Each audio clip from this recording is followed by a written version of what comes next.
आइए आज हम अपना पाठ नंबर जो है वो 6वां सीखेंगे, आम लोगों को शिष्य बनाना। प्रभु यीशु मसीह ने कैसे आम लोगों को शिष्य बनाया और कैसे आम लोग जो है परमेश्वर के पीछे हुए और प्रभु यीशु मसीह ने उनको जो है वो चुन लिया।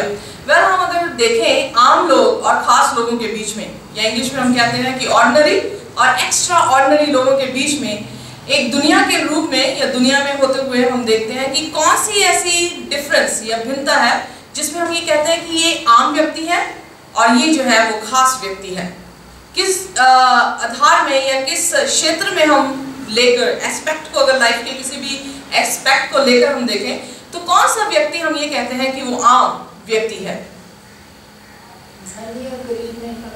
ओके, हम देखते हैं कि पैसे की आर्थिक स्थिति में हम देखते हैं जो लोग गरीब हैं उन्हें आम व्यक्ति कहा जाता है, जो लोग अमीर हैं उन्हें हम खास व्यक्ति जो है वो कहते हैं। कई बार आप देखेंगे एक अमीर व्यक्ति या कोई बाहर से व्यक्ति आया हो तो हर कोई जो है उसे जगह देने के लिए चर्च में भी जो है वो तैयार हो जाता है, शायद उसके साथ हाथ मिलाने की कोशिश भी की जाती है, उसे अपनी जगह भी दे दी जाती है। ओके, पर अगर उसी के साथ जो है वो गरीब व्यक्ति भी हो तो हम देखते हैं कि लोग जो है वो कई बार उस पर तवज्जो भी नहीं देते और उसे जो है वो इग्नोर करते हैं। हम देखते हैं कि अमीरी या गरीबी के बीच में हम ये अनुमान लगाते हैं कि ये व्यक्ति आम है और ये व्यक्ति खास है। और कोई बात? ओके, पढ़े लिखे और अनपढ़ों के बीच में भी हम देखते हैं जो पढ़े लिखे हैं उन्हें उच्च जाति का सोचा जाता है और जो अनपढ़ लोग हैं वो जो है वो आम ही लोग हैं, उन पे ज्यादा तवज्जो जो है वो नहीं दी जाती या उनसे कुछ सुना भी नहीं जाता। और कोई बात? आम का मतलब है वो आम है, वो सबसे मिलेगा, आप हर समय उसको देख सकते हैं। ओके, आम का मतलब ये है कि एक ऐसा व्यक्ति है जिसे आप हर समय जो है वो देख सकते हैं। आप देखेंगे जो अमीर हैं या जो पढ़े लिखे हैं या जो खास लोग हैं उनका कई बार दर्शन करना जो है वो बहुत ही मुश्किल पड़ जाता है, पर आम व्यक्ति का दर्शन बहुत ही आसानी से जो है वो किया जाता है। Very good. और कुछ?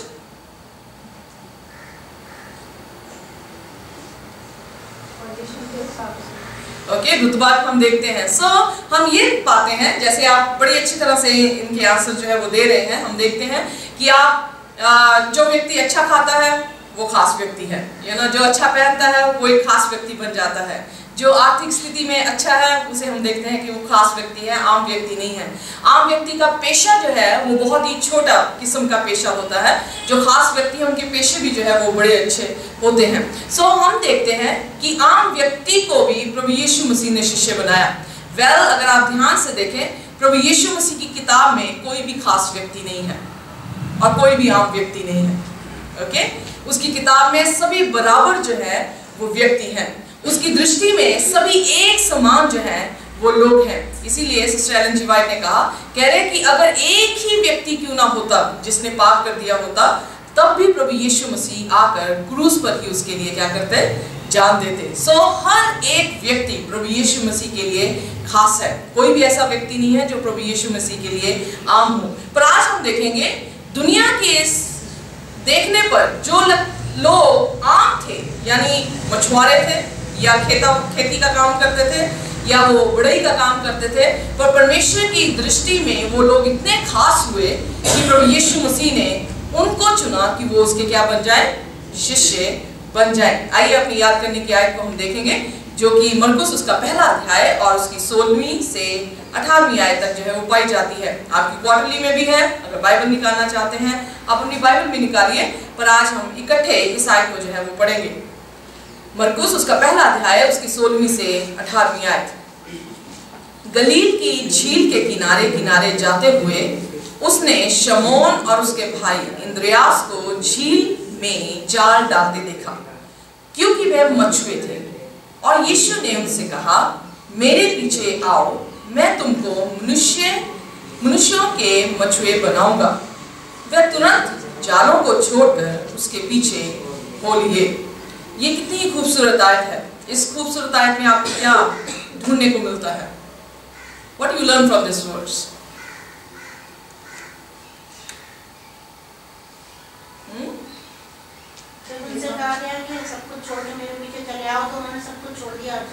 Very good. उन्होंने यीशु मसीह की आज्ञा को माना। और कोई चीज देखिए, सबसे बड़ी बात यह है कि वो आम व्यक्ति थे, उनको आगे जाने के लिए पीछे देखने की जरूरत नहीं थी। ओके, वो आम व्यक्ति थे। कैसे कह सकते हैं कि वो आम व्यक्ति थे? कौन सा ऐसा शब्द है जो ये बताता है कि वो आम थे? ओके, मछुआरे थे। सो मछुआरा बनने के लिए आपको स्टडी या कोई भी पढ़ाई करने की जरूरत नहीं है। अनपढ़ लोग जो है वो मछुआरे होते हैं, और उनका देखा जाए तो ये सबसे नीचा कारोबार जो है उस समय के लोगों के बीच में है। और कोई बात? Very good. सब तो विचार सोच वाली बात है कि प्रभु उन्होंने दिलों काम किया। Very good. सो परमेश्वर उनके दिलों को जानता था। बड़ी खूबसूरत बात है। आपने कहा कि वो एक आम व्यक्ति थे। दूसरी बात, परमेश्वर उनके दिलों को जानता था। तीसरी बात आपने बताई कि उन्होंने यीशु मसीह के पीछे जैसे उसने कहा वैसे ही होइए। क्यों यीशु मसीह ने आम लोगों को अपने शिष्य बनने के लिए चुना? उनके पास एक ही बात थी कि चाहे वो आम लोग थे, चाहे वो लोगों के बीच में उठते बैठने वाले लोग थे, पर उनकी काबिलियत ऐसी थी कि जब पवित्र आत्मा से उनकी काबिलियत जुड़ेगी तो वो बहुत ही महान कार्य को जो है वो उत्पन्न कर सकती है। हम देखते हैं पतरस को, अगर आप ध्यान से देखें, पतरस मछुआरा था। पतरस जो है वो मछली पकड़ने वाला था, पढ़ा लिखा नहीं था। पर जब यीशु मसीह ने उसे शिष्य बनाया, उसमें काबिलियत ये थी कि वो निडर था, या उसमें काबिलियत ये थी कि वो परमेश्वर के काम को बड़ी अच्छी तरह से कर सकता था। जब यीशु मसीह ने उसे पुकारा, उसकी जो वीकनेसेस, उसकी कमजोरियां थी, उसमें उसने जब फाइनली जय पाई, पवित्र आत्मा उस पर आया, तो हम देखते हैं कि वो यरूशलेम में किस तरह से जो है वो प्रचार करने लगा। पहले दिन उसने प्रचार किया तो कैसे 3000, दूसरे दिन 2000 लोगों ने जो है वो बपतिस्मा लिया, और ऐसी ही कलीसिया जो है उसने काफी स्थापित की। फॉर एग्जाम्पल, अगर पतरस को ये पहले कहा जाता कि पतरस, यीशु मसीह तुझे बुला रहा है और तू बहुत सारे लोगों को बपतिस्मा देगा, तो शायद वो विश्वास ना कर सकता कि मैं बपतिस्मा। तो यहाँ से ये कहा जाता कि तू कोई बाइबल में किताब लिखने वाला है या परमेश्वर तुझसे किताब लिखवाने वाला है, तो शायद वो कहता नहीं नहीं नहीं नहीं, ये मेरा काम जो है वो मेरे से नहीं होगा, क्योंकि मैं तो पढ़ा लिखा व्यक्ति नहीं हूँ। पर यहाँ पर हम देखते हैं यीशु मसीह जानता था कि ये आज्ञा मानने वाले लोग हैं, जो आज्ञा मान सकते हैं, उनके साथ प्रभु यीशु मसीह कुछ भी कर सकता है। जो आज्ञा मानते नहीं हैं, उनके साथ कुछ भी करना जो है वो नामुमकिन सी बात हो जाती है। सो इसलिए हम ये 3 बातें देखते हैं। प्रभु यीशु मसीह ने उनकी काबिलियत को देखा, उनके दिलों को जांचा। यीशु मसीह ने जब उनसे कहा कि तुम मछुआरे हो, आम लोग हो, पर मैं तुम्हें खास लोग बनाने जा रहा हूँ, कि मछलियां नहीं बल्कि किसको पकड़ोगे? मनुष्यों को पकड़ोगे। सो आम से वो खास बनाने की उनको बात कहता है, और कैसे वो यीशु मसीह के पीछे तुरंत अपने जालों को छोड़कर जो है वो यीशु के पीछे हो लेते हैं। सो हमें भी जरूरत है, अगर हम अपनी जिंदगी में मौजा देखना चाहते हैं, अगर हम वही चमत्कार यीशु मसीह के साथ होते हुए देखना चाहते हैं, तो यकीन जानिए आपको उसकी आवाज को सुनना जरूर होगा। संडे लेसन हमें ये बताता है हम्बल बिगिनिंग, बहुत ही दीन आरंभ। यीशु मसीह का बहुत ही दीन आरंभ जो है वो रहा। आइए में से निकालिए लूका उसका 2 और उसकी 21 से 28 तक हम पढ़ेंगे, और उतनी देर में मरकुस 6 उसकी 2, 3, 4 आयतें जो हूँ वो पढ़ूंगी। कोई भी जन लूका उसका 2 और उसकी 21 से 28 आयत जो है वो खोल के रखे। मैं मरकुस 6 उसकी दूसरी आयत से पढ़ने लगी हूँ। सबत के दिन वह आराधनालय में उपदेश करने लगा, और बहुत लोग सुनकर चकित हुए और कहने लगे, इसको ये बातें कहाँ से आ गई, और ये कौन सा ज्ञान है जो उसको दिया गया है, और कैसे सामर्थ के काम इसके हाथों से प्रकट होते हैं। क्या ये वही बढ़ई नहीं जो मरियम का पुत्र और यकूब और योसेस और यहूदा और शमौन का भाई है, और क्या उसकी बहनें यहाँ हमारे बीच में नहीं रहती? इसलिए उन्होंने उसके विषय में ठोकर खाई। यीशु ने उनसे कहा कि भविष्यद्वक्ता अपने देश और अपने कुटुंब और अपने घर को छोड़ और कहीं भी निरादर नहीं होता। यहाँ पर बहुत ही खूबसूरत बात यहाँ पर नजर आती है।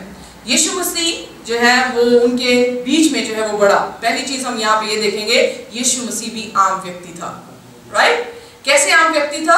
क्योंकि जैसे वो वहां पे कमेंट दे रहे हैं कि ये मरियम का बेटा नहीं, इसके भाई, उन्होंने 4 भाइयों के नाम दे दिए, जिसमें जेम्स, जोसेफ और सिमोन के नाम जो है यहाँ पर दिए गए हैं, और बहनें भी बताई गई हैं। सो कहता है ये वही नहीं जो बढ़ई का काम करता था। और जैसे सिस्टर एलन जी व्हाइट ने कहा कि यीशु मसीह जो थे उनके बीच में सचमुच में आम व्यक्ति था, क्योंकि वो उनके बीच में खेला, उनके बीच में पैदा हुआ, उनके बीच में वो बड़ा हुआ और उनके बीच में ही उसने जो है सबसे पहले अपनी मिनिस्ट्री जो है वो स्टार्ट की। जैसे ही वो बपतिस्मा लेकर बाहर निकले और उन्होंने ये वचन जो है वहां पर आकर सुनाया कि परमेश्वर का आत्मा मुझ पर है, और जैसे ही वो वचन सुना रहा था और कहा कि आज तुम्हारे सुनने से यशाया की भविष्यवाणी पूरी होती है, तो उसके ही लोगों ने, जो नासरत के लोग थे, उन्होंने उस पर विश्वास नहीं किया और क्या कहने लगे, ये मरियम का बेटा नहीं। सो हम देखते हैं यीशु मसीह भी एक आम व्यक्ति था, इसीलिए उसे आम लोगों के बीच में उसे गिना गया, इसीलिए वो आम तौर से जो है वो देखा जाता था। अब मुझे ये बताइए और कौन सी बात है यीशु की जन्म से लेकर मरण तक जो हमें ये बताती है कि यीशु मसीह बहुत ही आम व्यक्ति था। वो ज्यादातर जितना भी प्रचार करते थे या मिलते जुलते थे आम लोगों से मिलते थे। Okay, very good. और कोई बात? जैसे किसी के घर में बच्चा या कुछ होता था तो खुदा के सामने कुछ भेंट लाते थे, तो मेमने लाते थे, पर जो गरीब लोग होते थे तो वो पंडुम या फिर कबूतर ले आते थे। तो मसीह के जन्म में भी ऐसे ही हुआ था, उनके माँ बाप मेमना नहीं लाए थे। वेरी गुड, बहुत ही खूबसूरत बात सिस्टर ने कही। जैसे कि लेवियों की पुस्तक में उसका 12 और उसकी 8 में लिखा गया, जो गरीब हो, जो मेमना ना लेकर आ सके, तो वो क्या लेकर आए, कबूतर लेकर आए। सो वो कबूतरों को जो है वो लेकर आए। यहाँ से हमें पता लगता है कि वो एक गरीब परिवार में जो है वो पैदा हुए। बहुत बड़ी मिनिस्ट्री यीशु मसीह ने स्टार्ट करनी थी, बहुत बड़ा मिशन जो परमेश्वर की तरफ से उसे दिया गया था, पर हम देखते हैं कि उसका आरंभ उतना बड़ा महान जो है वो नहीं था। वो एक आम ही उसका आरंभ था, बहुत ही दीन आरंभ था। कि जैसे अगर आप देखें क्रिसमस के ड्रामे में हम जब पाते हैं तो यीशु मसीह किसी महल में पैदा नहीं हुआ, या एक बहुत बड़े नर्सिंग होम में जो है वो पैदा नहीं हुआ, पर हम देखते हैं कि यीशु मसीह एक छोटी सी चरनी में जो है वो जन्म लेता है। उस जगह में बाइबल बताती है कि उसके पास कोई भी कमरा नहीं था। सो उसे कहाँ पर जन्म लेना पड़ा, उसे एक चरनी में जन्म लेना पड़ा। उस जगह में, चरनी क्या है, उस जगह में जहाँ पर जानवरों का घास फूस डाला जाता था, उन्हें चारा डाला जाता था, उस जगह पर यीशु मसीह ने जो है आकर जन्म लिया। इसीलिए वो अचंभा करने लगे, वो ये सोचने लगे यीशु मसीह इतने अच्छे काम कैसे कर सकता है। किसी नबी के पास या किसी भी ये रब्बी के पास जाकर इसने शिक्षा नहीं ली, ये कैसे इतने बच्चों को जानता है। जब 12 साल का यीशु मसीह हुआ और यीशु मसीह हैकल में गए, और हैकल में जब फसह का समय था, जब हैकल में गए तो वो क्या हुआ, मरियम ढूंढ रही है, 3 दिन बीत चुके हैं, उन्हें नहीं मिला, वापस जाते हैं, वो देखते क्या है, यीशु मसीह जो है फकीर फरीसियों के साथ बातचीत कर रहा है। जब फकीर फरीसियों से बातचीत कर रहा है तो फकीर फरीसी भी चकित हो रहे हैं, क्योंकि उस समय का ये रिवाज था कि बच्चों को फकीर फरीसियों के पास भेजा जाता था ताकि वो तालीम दे। पर ये एक ऐसा शिशु था, एक ऐसा बच्चा था, एक ऐसा जवान था जिसे किसी भी रब्बी के पास जो है वो भेजा नहीं गया। पर यीशु मसीह अपने आप में जो है वो क्या था, एक आम व्यक्ति था, एक हलीम उसने अपना आरंभ किया, और उसने इसलिए हलीम आरंभ किया ताकि वो हर एक आम व्यक्ति के लिए जो है वो ऐसा खुला हुआ द्वार हो कि आम व्यक्ति भी उसे छू सके, आम व्यक्ति भी उसे देख सके, आम व्यक्ति भी देख सके और चकित हो कि इसको इतना ज्ञान जो है वो कहाँ से आया। वेल, इसीलिए हम देखते हैं कि ऑर्डिनरी से एक्स्ट्रा ऑर्डिनरी मंडे लेसन हमें बताता है। सॉरी, मैंने आपसे एक वर्स पढ़ने को कहा था, लूका उसका 2 उसकी 21 से 28 तक आज जो है वो पढ़ दीजिए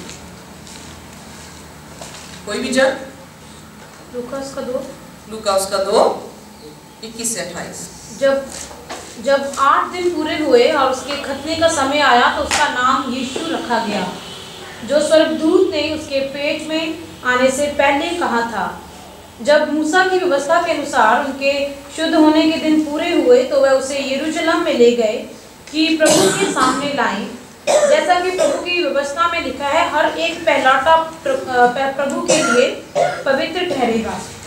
और प्रभु की व्यवस्था के वचन के अनुसार पंखों का एक जोड़ा या कबूतर के 2 बच्चे लाकर बलिदान करें। यरूशलेम में शमौन नामक एक मनुष्य था, और वह मनुष्य धर्मी और भगत था और इस्राएल की शांति की बात जो रहा था, और उस पर पवित्र आत्मा उस पर था, और पवित्र आत्मा द्वारा उस पर प्रकट हुआ कि जब तक वे प्रभु के मसीह को देख ना ले तब तक मृत्यु को ना देखेगा। वह आत्मा के सिखाने से मंदिर में आया और जब माता पिता उस बालक यीशु को भीतर लाए कि उसके लिए व्यवस्था की रीति के अनुसार करें, तो उसने उसे अपनी गोद में लिया और परमेश्वर का धन्यवाद करके कहा। ओके, यहाँ पर जो है वो प्रार्थना जो है उसकी शुरू होती है, पर हम देखते हैं कि यीशु मसीह इतना आम था, जब उसका खतना करने के लिए जो वहाँ का महायाजक था उसके हाथों में भी गया, उसे नहीं समझ आया कि ये यीशु मसीह है। ओके, उसने आम बच्चों की तरह उसको लिया, उसकी बलिदान को चढ़ाया, उसका खतना किया होगा और उसका नाम रजिस्टर करके यीशु मसीह को माता मरियम और यूसुफ के हाथों में दे दिया होगा। पर यहाँ पर एक ऐसा व्यक्ति जो है सिम्योन जो आता है, पवित्र आत्मा से भरता है, उससे मालूम पड़ता है कि ये बच्चा जो है वो आम बच्चा नहीं है, ये बच्चा बहुत ही विशेष बच्चा है, क्योंकि परमेश्वर का उद्धार उसने अपनी आंखों से जो है वो देख लिया है। सो कहने का अर्थ ये है, अगर हम देखें कि यीशु मसीह का जन्म, यीशु मसीह की चलनी बताती है कि यीशु मसीह जो है वो एक आम बच्चा बनकर जो है इस धरती पर पैदा हुआ। वो एक इंसान भी पूर्ण तौर से था, वो परमेश्वर भी पूर्ण तौर से था। अगर हम देखें कि उसने कौन सा बलिदान दिया, तो कबूतर जो उसने चढ़ाए उसकी माता पिता ने, सिस्टर एलन जी वाइट ने यहाँ पे कोटेशन दी है डिजायर ऑफ एजेस और उसका 72 पेज में, उसमें बताया गया है कि यीशु मसीह के जो माँ बाप थे वो बहुत ही गरीब थे और कह रहा है कि ये गरीबीपन में उसका पैदा होना उसे सिखा रहा था कि कैसे अपने सेल्फ डिनायल को, यानी बहुत सारे पापों से उसको जो है वो बचा रहा था। अगर वो शायद अमीर घर में पैदा होता तो जो आजमाइशें अमीरों के पास आती है तो वो झट से उन आजमाइशों में पड़ जाता, क्योंकि वो गरीब में पैदा हुआ। सिस्टर एलन जी वाइट का कहने का अर्थ ये है, इसलिए बहुत सारी आजमाइशों में उसको जो है वो पढ़ने से जो है उसे बचाव जो है वो मिलता गया। सो कहने का अर्थ है, अगर परमेश्वर ने पूरी धरती को बनाया है, अगर वो इतना हलीम होकर अपना आरंभ कर सकता है, तो हम जो उसकी सृष्टि है उसे कितने ही हलीम होने की जरूरत है। मंडे लेसन बताता है ट्रांसफॉर्मिंग द कॉमन, एक ऐसा व्यक्ति जो आम से खास बन जाता है।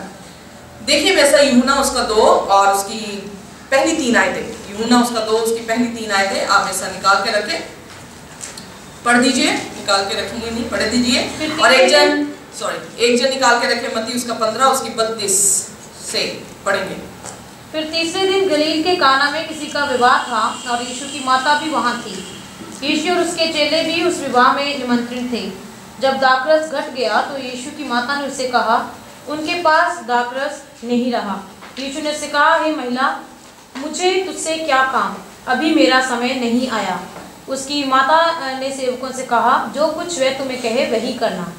वहाँ यहूदियों के शुद्ध करने की रीति के अनुसार पत्थर के 6 मटके भरे थे, जिनमें 2-2, 3-3 मन समाता था। यीशु ने उनसे कहा, मटकों को पानी से भर दो। उन्होंने उन्हें मुँह भर दिया। तब उसने कहा, अब निकाल कर भोज के प्रधान के पास ले आओ। और वे ले गए। तब भोज के प्रधान ने वह पानी चखा जो दाखरस बन गया था और नहीं जानता था कि वह कहाँ से आया है, परंतु जिन सेवकों ने पानी निकाला था वह जानते थे। तो भोज के प्रधान ने दूल्हे को बुलाकर उसे कहा, हर एक मनुष्य पहले अच्छा दाखरस देता है और जब लोग पीकर छक जाते हैं तब मध्यम देता है, परंतु तूने अच्छा दाखरस अब तक रख छोड़ा है।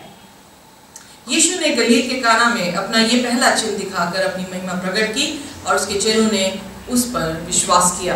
बहुत ही खूबसूरत अध्याय है। पहला मौजा जो है यीशु मसीह ने काना गलील में किया। पहला मौजा उसने एक ऐसी शादी में किया जिस शादी में वो भी बुलाए गए थे और उसके चेले भी जो है वो बुलाए गए थे। वेल, माता मरियम भी वहां पर थी और वहां पर दाखरस जो था वो खत्म हुआ। अब मुझे ये बताइए, इस पूरे इस पूरे इवेंट में, इस पूरे मौजे में हम कहाँ देखते हैं कि आम खास में बदल गया? कौन सी ऐसा? Very good. सो पानी जो था वो दाखरस में जो है वो बदल गया। दाखरस कौन सी थी? बहुत सारे लोग कहते हैं यीशु मसीह ने शराब को बनाया, पर ये कौन सी दाखरस थी? शराब को था कहते ने जो मैं आप दे कहते थे भी मैं बनाई। ओके, सो ये बाइबल के के अनुसार अगर हम ध्यान दें तो यीशु मसीह जो है वो कभी भी कंट्रोवर्सी में नहीं जाते, या अगर वो एक बार कहें कि उन्होंने शराब बनाई और दूसरी बार ये कहें कि शराब जो है वो पीने वाला स्वर्ग की बादशाह में नहीं जाएगा। सो ये शराब नहीं थी। प्रभु यीशु मसीह ने उन पानी को फ्रेश ग्रेप जूस में यानी अंगूरों के रस में जो है उसे तब्दील किया। अब मुझे ये बताइए कि जो मटके थे, शुद्धिकरण, अब यहाँ पर लिखा गया है कि उनके शुद्धिकरण के अनुसार 6 मटके थे जहाँ पे मन पानी जो है वो डाला जाता था। मटका जो है उसमें पानी डाला गया और वो पानी जो था वो रस बन के जो है वो बाहर उन्हें जब पीने में आया तो वो रस बन के स्वाद जो है उसका दिया। ये मटका और फिर उसमें पानी और फिर पानी का रस बनना, ये 3 चीजें बहुत ही जरूरी हैं। वह बाइबल के अनुसार मटका, यीशु मसीह ने क्या कहा, तुम क्या हो? क्या हम मटके हैं? वेसल है, बर्तन है।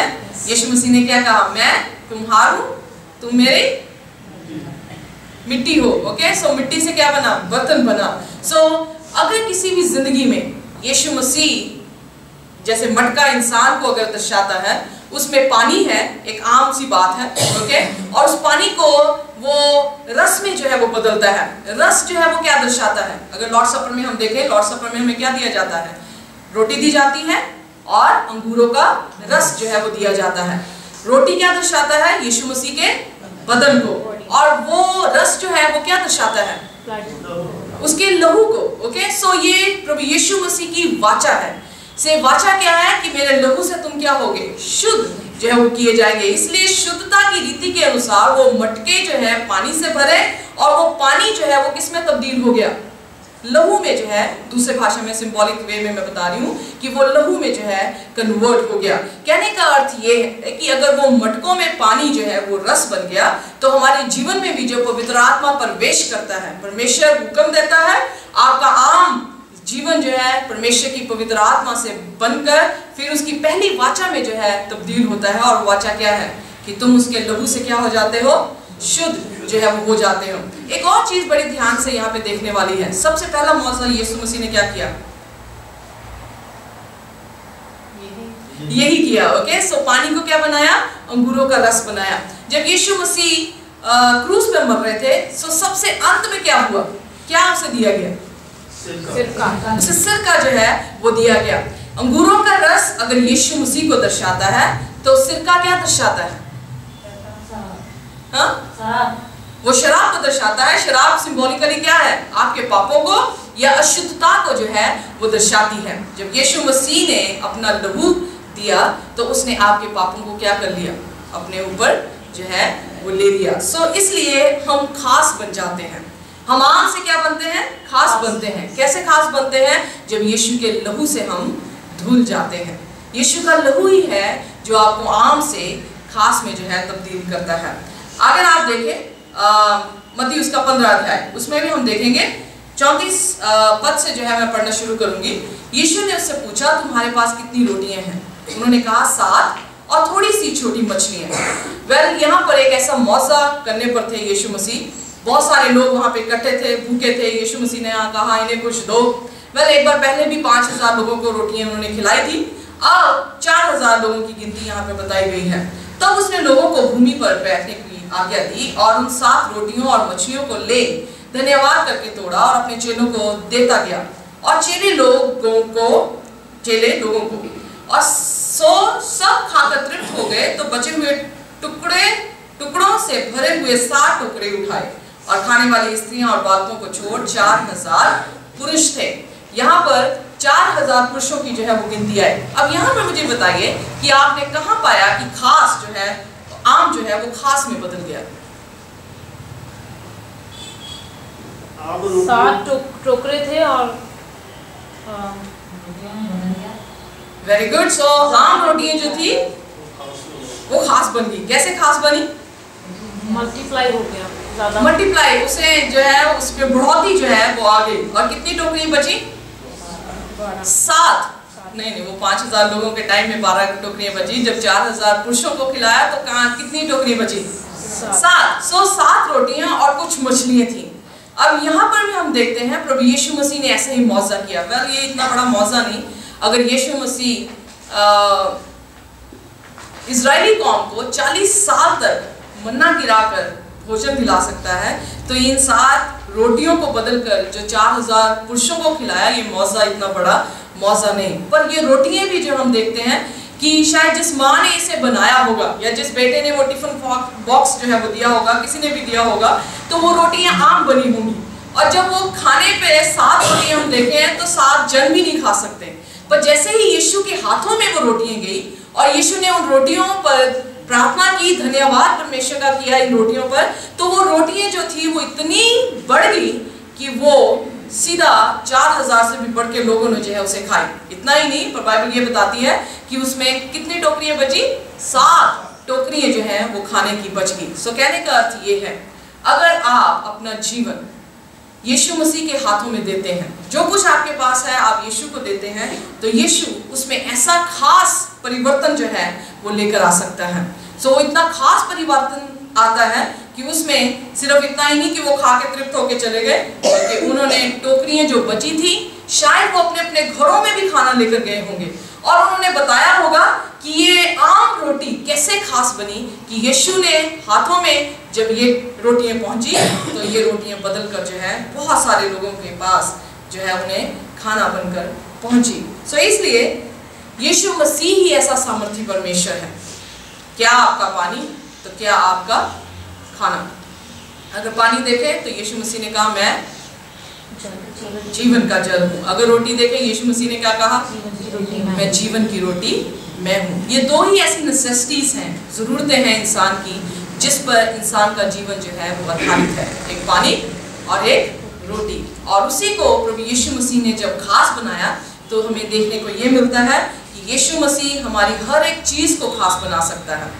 इसीलिए एक कवाली है बड़ी अच्छी, मेरे महबूब प्यारे मसीहा, कौन जानता था मुझे पहले तेरे जानने से पहले। सो यीशु को जानने से पहले मुझे कोई भी जानता नहीं था, पर जैसे ही मैंने तुझे जाना, जानता है सारा ज़माना। सो हर एक ने मुझे जो है वो जान लिया। सो इसलिए बाइबल के बीच में हम देखते हैं प्रभु यीशु मसीह ही खास बनाने वाला हमारा परमेश्वर है। मैं तभी कह रही हूँ, कोई भी आम नहीं, आप सभी खास हैं। अगर आप खास ना होते तो यीशु मसीह आकर इस धरती पर ना मरता। बाइबल में लिखा, अभी आयते मैं दोबारा और आगे जो थर्सडे लेसन में जो मैं पढ़ाऊंगी, आइए ट्यूसडे लेसन देखेंगे। द फ्लाउड फिशरमैन, एक ऐसी बुलाहट जो एक मछुआरे को जो है दी गई। लूका 5 उसकी 4 आयत से जो है मैं पढ़ूंगी, आप निकाल कर रखिए मत्ती 16 उसकी 13वीं आयत से। और ये शमौन पतरस की जो है वो वाक्य जो है यहाँ पर बताया गया है। मैं 5:4 से पढ़ने लगी हूँ। जब वह बातें कर चुका तो शमौन से कहा, गहरे में ले चल और मछलियां पकड़ने के लिए अपने जाल डालो। शमौन ने उसको उत्तर दिया कि हे स्वामी, हमने सारी रात मेहनत की और कुछ ना पकड़ा, तो भी तेरे कहने से जाल डालूंगा। जब उन्होंने ऐसा किया तो बहुत मछलियां घेर लाई और उनके जाल फटने लगे। इस पर उन्होंने अपने साथियों को जो दूसरी नाव पर थे संकेत किया और आकर हमारी सहायता करो, और उन्होंने आकर दोनों नाव यहाँ तक भर ली कि वे डूबने लगी। ये देखकर शमौन पतरस यीशु के पांव पर गिरा और कहा, हे प्रभु, मेरे पास से, क्योंकि मैं पापी मनुष्य हूँ। क्योंकि इतनी मछलियां के पकड़े जाने से उसे और उसके साथियों को बहुत ही अचंभा हुआ। यहाँ पर हम देखते हैं यीशु मसीह को इंद्रियास और याकूब जो है वो मिलते हैं, और याकूब और इंद्रियास को यूहन्ना बपतिस्मा देने वाला बोलता हुआ सुनता है कि ये वो मेमना है जो जगत के पाप उठाई दिया जाता है। यीशु मसीह से विनती करते हैं कि क्या हम तेरे साथ रह सकते हैं? यीशु मसीह ने कहा, तुम मेरे साथ रह सकते हो। जब वो रहने लगे और उनको पता लगा कि सचमुच में मसीहा है, तो वो भागे पतरस के पास। अगर आपको याद हो तो वो नथानिएल के पास भी भागकर उन्होंने ये गवाही दी कि मसीहा मिल गया है, नासरत में रहने वाला। तो नथानिएल कहता है नासरत से भी कोई अच्छी चीज जो है वो मिली है। सो हम देखते हैं कि पतरस भी जो है अभी विश्वास नहीं कर रहा था, पर यीशु मसीह ने उनसे कहा कि मैंने प्रचार करना है, अपनी नाव मुझे दो। सो जब उन्होंने प्रचार कर लिया, उसके बाद उन्होंने देखा कि पूरी रात पतरस जो था वो मछलियां पकड़ने लगा। मछुआरा बहुत अच्छा था क्योंकि वो जानता था रात को मछली जो है वो पकड़ी जा सकती है, सुबह कोई भी मछली उसके हाथ नहीं आई। जब वो निराश होकर आ रहा तो यीशु मसीह ने उससे कहा कि जाकर अपने गहरे जल में जाल डाल। तो उसने कहा यीशु मसीह, उसने कहा परमेश्वर या स्वामी, मैं तो पूरी रात परिश्रम करता रहा, कोई भी मछली नहीं मिली, पर फिर भी अगर तू कहता है तो मैं जाल डालता हूँ।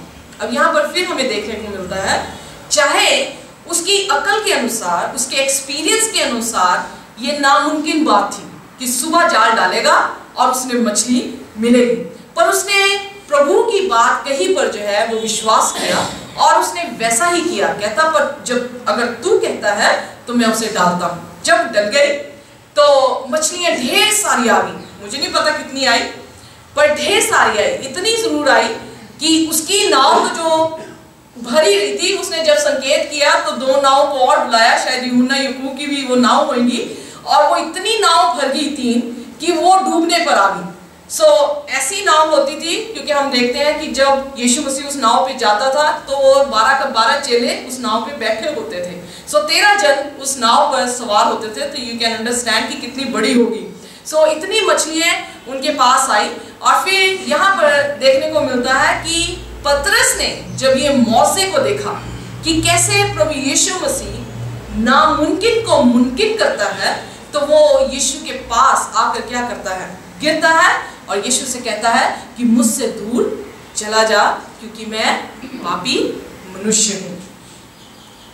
यहाँ पर जब यीशु मसीह को वो स्वामी के रूप में, परमेश्वर के रूप में देख लेता है, उसके मौजे को देखकर एक टाइम पे इंद्रियास की बात पे सुन के वो विश्वास नहीं कर रहा था, पर जब ये मौजा उसके सामने हुआ, सिस्टर एलन जी वाइट ने कहा कि उसने महसूस किया कि वो एक आम व्यक्ति की हजूरी में नहीं है। You know, he is not a simple ordinary man. उसने ये महसूस कर लिया कि ये आम व्यक्ति नहीं है, बल्कि ये सचमुच में परमेश्वर है जो देह में मेरे सामने खड़ा है।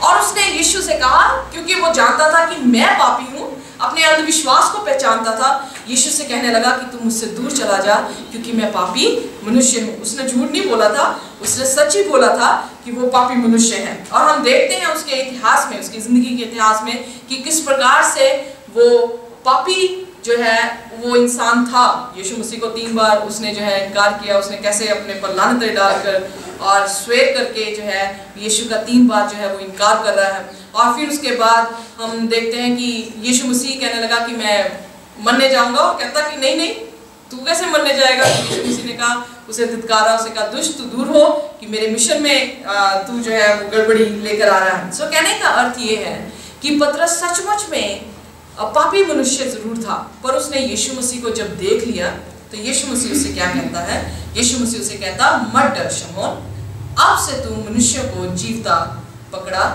करेगा। ये यीशु मसीह ने बुलाहट जो है वो पतरस को दी। एक ऐसे व्यक्ति को मछुआरा था, एक ऐसे व्यक्ति को जो अनपढ़ था, एक ऐसा व्यक्ति जो शायद उसकी जुबान में भी मिठास ना हो, क्योंकि मछली बाजार में अगर जाए तो वहाँ पे चैं चैं यू नो अलग अलग तरह की गालियाँ जो है वो सुनने को मिलती हैं। वो एक अच्छा व्यक्ति नहीं था जिससे यीशु मसीह ने इतना बड़ी कॉलिंग दी कि मैं तुझे मनुष्य पकड़ने वाला बनाऊंगा। मनुष्य पकड़ने वाले का अर्थ क्या है? एक ऐसा व्यक्ति जो यीशु के गले में लोगों को लेकर आएगा। वो अपने गले में मछलियां पकड़ता था, अब यीशु के घर में लोगों को लेकर जो है वो आएगा। बाइबल बताती है, आइए में से निकालिए मत्ती उसका 16 उसकी 13 से 17 आयत। यीशु कैसरिया फिलिप्पी के प्रदेश में आया और अपने चेलों से पूछने लगा, लोग मनुष्य के पुत्र को क्या कहते हैं? उन्होंने कहा, कुछ तो यूहन्ना बपतिस्मा देने वाला कहते हैं, और कुछ एलिया, और कुछ यिर्मयाह या भविष्यद्वक्ताओं में से कोई एक कहते हैं। उसने उनसे कहा, परंतु तुम मुझे क्या कहते हो? शमौन पतरस ने उत्तर दिया, तू जीवते परमेश्वर का पुत्र है। यीशु ने उनको उत्तर दिया, हे शमौन यूहन्ना के पुत्र, तू धन्य है, क्योंकि मांस और लहू ने नहीं, परंतु मेरे पिता ने जो स्वर्ग में है ये बात तुझ पर प्रकट की है। ओके, यहाँ पर हम देखते हैं कि पतरस जब चेला बना, कमजोरियां उसमें थी, कमजोरियां साथ साथ चल रही हैं, पर उसकी ओपननेस को देखें कि पवित्र आत्मा उसके भीतर होकर जो है वो काम कर रहा है। लोग उसे अलग अलग चीजों का नाम ले रहे हैं, यीशु मसीह शायद तू भविष्यद्वक्ता है, शायद तू एलिया है, शायद तू ये है, शायद तू वो है। पर पतरस एग्जैक्टली जब यीशु मसीह ने पूछा, पतरस तू मेरे बारे में क्या कहता है, तो पतरस एग्जैक्टली उसके टाइटल को वहां पे यीशु मसीह के टाइटल को बताता है कि तू जीवते परमेश्वर का पुत्र मसीह है। तू परमेश्वर का पुत्र है, तू ही मसीहा है जो मेमने के रूप में आकर हमारे लिए बलिदान होगा। यीशु मसीह ने कहा, तू धन्य है क्योंकि पवित्र आत्मा के जरिए तू इस बात को बोलता है। सो कहने का अर्थ कि जब प्रभु यीशु मसीह ने उस आम व्यक्ति को बुलाया, लुक एट हिज ओपननेस, उसकी ओपननेस को देखिए। यीशु मसीह पहले ही देख सकता था कि ये व्यक्ति मेरे लिए दरवाजा, मेरे अपने दिल का दरवाजा जो है वो खोलेगा। यही व्यक्ति है जो मेरे कार्य के लिए अपनी जुबान को जो है एक दिन खोलेगा। बेशक उसमें कमजोरियां थी, आम व्यक्ति, खास व्यक्ति, हर एक में कमजोरियां हैं। इसलिए मत्ती उसका 26 उसकी 675 वर्ष में लिखा, तब पतरस को यीशु की कही हुई बात स्मरण आई कि मुर्ग के बाग देने से पहले तू 3 बार मेरा इनकार करेगा। और वह बाहर जाकर फूट फूट कर रोने लगा। जब उसने पाप भी कर दिया, आप देखेंगे यहूदा ने भी पाप किया, उसने उसे सिक्कों पे भेज दिया। पतरस ने भी पाप किया कि उसने 3 बार यीशु मसीह का इनकार कर दिया। पर यहूदा को हम देखते हैं यीशु मसीह ने चेले बनने के लिए पुकार नहीं दी थी, वो खुद यीशु का चेला बना। जब वो कहने लगा मुझे भी ले ले, तो यीशु ने उसे कहा कि लोमड़ियों के भट्ट, आकाश के पक्षियों के बसेरे होते हैं, पर मनुष्य के पुत्र के सिर धरने की भी जो है वो जगह नहीं। तो ये यहूदा को, इस कृति को जो है ये शब्द बोले गए थे। वहां पे भी हम देखते हैं यीशु मसीह आम व्यक्ति था, गरीब था, अमीर नहीं था, उसके पास सिर ढकने की भी जो है वो जगह नहीं थी। सो वो उसके पीछे हो लिया। दोनों चेले हैं, दोनों ने 3.5 साल तक यीशु के पीछे रहे, दोनों ने यीशु मसीह को, एक ने बेचा, एक ने इनकार किया।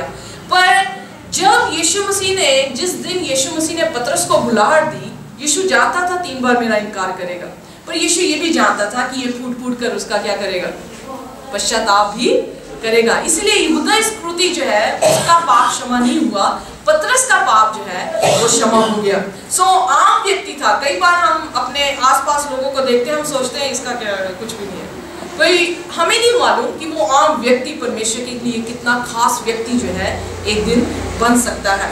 सो क्या परमेश्वर, डिवाइन इवैल्यूएशन क्या है, परमेश्वर अपने लोगों के लिए क्या सोचता है। आइए मैं सर लूका उसका 12 उसकी 6वीं आयत में पढ़ूंगी, आप निकाल के रखिए, मत्ती उसका 6 उसकी 26 आयत। सो परमेश्वर आपके बारे में क्या जो है वो जांचता है, स्वर्गीय जांच, डिवाइन इवैल्यूएशन, परमेश्वर आपकी जांच कैसे करता है। लूका उसका 12 उसकी 6वीं आयत मैं पढ़ने लगी हूँ। क्या 2 पैसे की 5 गौरैयां नहीं बिकती, तो भी परमेश्वर उनमें से एक को भी नहीं भूलता, वरन तुम्हारे सिर के सब बाल भी गिने हुए हैं, सो डरो नहीं, तुम बहुत गौरैयों से बढ़कर हो। यहाँ पर यीशु मसीह एक चिड़िया की जो है वो उदाहरण दे रहे हैं।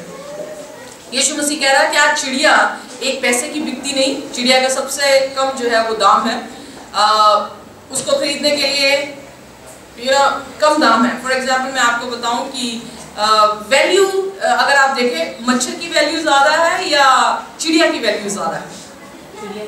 चिड़िया की वैल्यू ज्यादा है।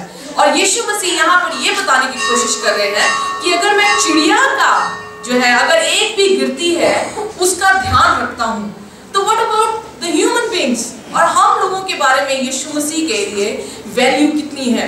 सो कहने का अर्थ ये, यीशु मसीह यहाँ पर ये कहना चाह रहे हैं, कह रहा कि तुम गौरैयों से भी जो है, उन चिड़ियों से भी बढ़कर हो।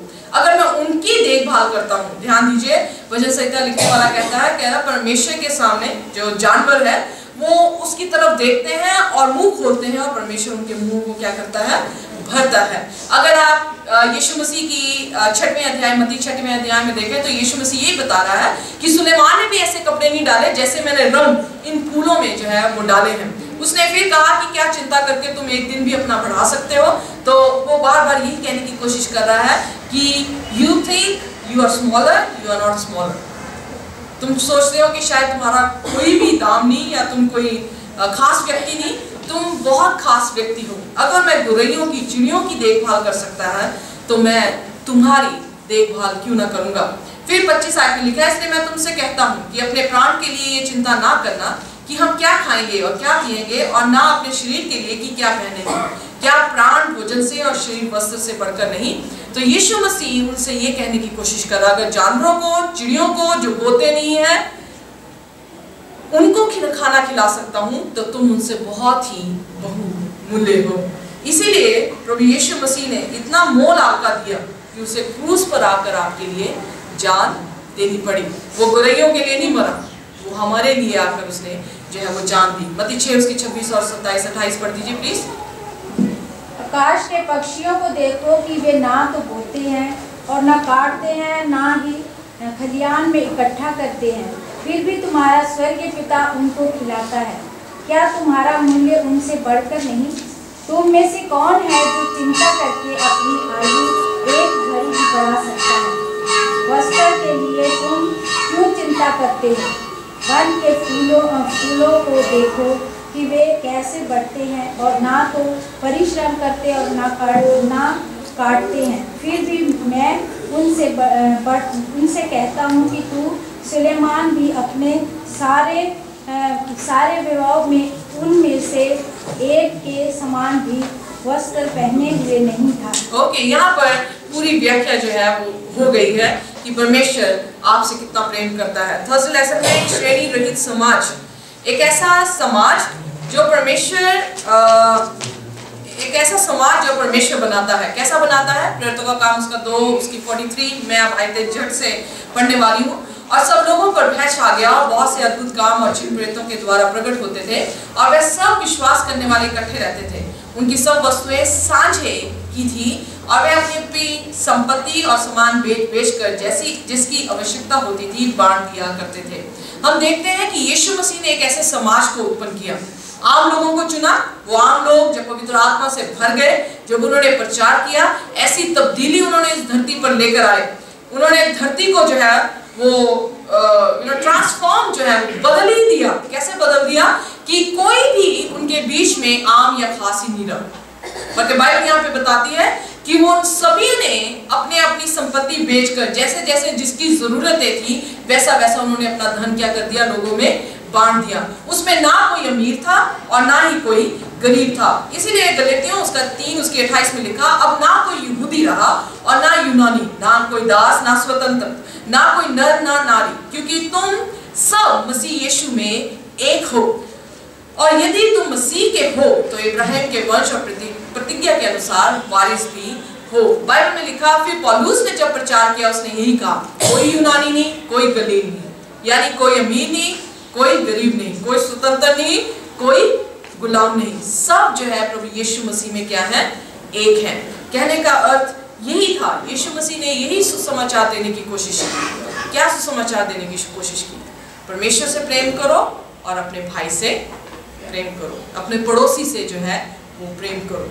यही शिक्षा थी जो यीशु मसीह के चेलों के बीच में आम लोगों को चेला बनाने पर जो है वो बिल्कुल सिद्ध जो है वो बन गई। यकूब उसका 2 उसकी 1 से 9 अगर आयत पढ़े तो वहां पे वो यकूब बोलता है, कहता जब अमीर व्यक्ति आता है तुम उसे बैठने की जगह देते हो, जब गरीब आता है तुम उसे कहते हैं यहीं पे जो है वो खड़े रहो। क्या वह उस उत्तम नाम की निंदा नहीं करते जिसके तुम कहलाए जाते हो? कहता तुम जब पक्षपात करते हो, पार्शियलिटी करते हो, अमीर को सल्यूट करते हो, गरीब को पूछते नहीं हो, तो तुम उसकी निंदा करते हो जिसने तुम्हें बुलाया है। उसने किसको बुलाया था? उसने आम व्यक्तियों को बुलाया था, आम व्यक्तियों को शिष्य या चेला बनाया था। उन आम व्यक्तियों के भीतर में होकर पवित्र आत्मा के जरिए उसने जो बड़े काम किए थे उसकी निंदा तुम करते हो। सो मसीह जीवन, एक मसीही कलीसिया, एक ऐसा समाज परमेश्वर ने जो है वो खड़ा किया